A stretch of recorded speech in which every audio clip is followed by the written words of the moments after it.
यह स्थान उषा और अनिरुद्ध का प्रणय स्थली है। यहाँ पर उषा जो बाणासुर राक्षस की पुत्री थी, श्री कृष्ण के पोते प्रद्युम्न के पुत्र अनिरुद्ध से विवाह गई थी, वो विवाह यहीं संपन्न हुआ था। अग्नि को साक्षी मानकर 7 फेरे लिए प्रणय संबंध जुड़े उषा और अनिरुद्ध। भगवान शिव आए, वर और वधू को आशीर्वाद दिया। उषा के नाम पर इस स्थल का नाम उषा मठ से ही ऊखी मठ हुआ।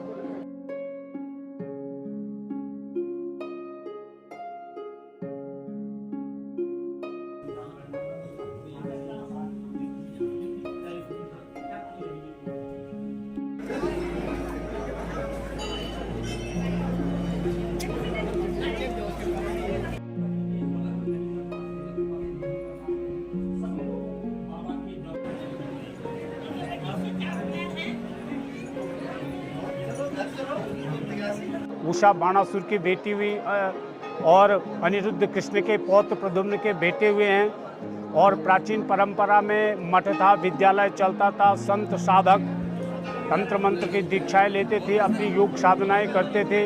व्यवहार में उषा जी को स्वप्न आ गया, स्वप्न में अनिरुद्ध जी का दर्शन हुआ, उनसे प्यार हुआ, प्रेम हुआ। स्वप्न था, जागृत हुई, परेशान हो गई, खोई खोई रहने लगी। सखी चित्रलेखा को पता चला, आर्टिस्ट थी, कलाकार थी, सारे चित्र बनाने शुरू किए।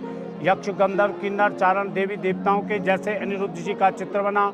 उषा व्यवल हो गई, चित्रलेखा समझ गई, होशियार थी, योग शक्ति और तंत्र शक्ति के द्वारा हरण करके यहाँ पे लाई। इसी स्थान पे उषा अनिरुद्ध का विवाह परिणयोत्सव जो है संपन्न हुआ और उषा के नाम से इस क्षेत्र का नाम उषा मठ, ऊखी मठ नामकरण हुआ है।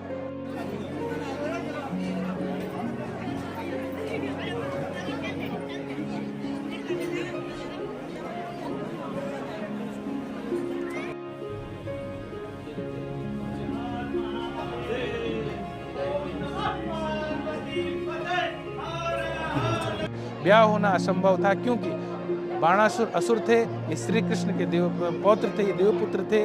लेकिन चित्रलेखा वचन दे चुकी थी, वचन का पालन करने के लिए द्वारिका से अनिरुद्ध जी को मूर्छित करके इस दिव्य स्थान पर ला के आती हैं। यहाँ पर आकर के अग्नि को साक्षी मानकर 7 फेरे लेती हैं और भगवान शंकर जी ने इस स्थान पर उषा और अनिरुद्ध को आशीर्वाद दिया।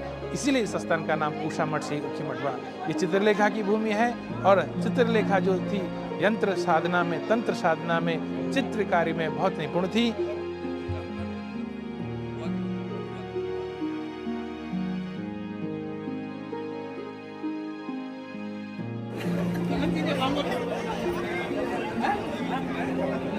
ये महाराजा मानधाता जी की तपस्थली है। इस स्थान पर महाराजा मानधाता जी ने 12 साल तक कठोर तप किया। उस तप का पुण्य था कि भगवान शिव यहाँ अपने प्रणव रूप ओमकार के रूप में प्रकट हुए, इसलिए इस स्थान का नाम ओमकारेश्वर हुआ।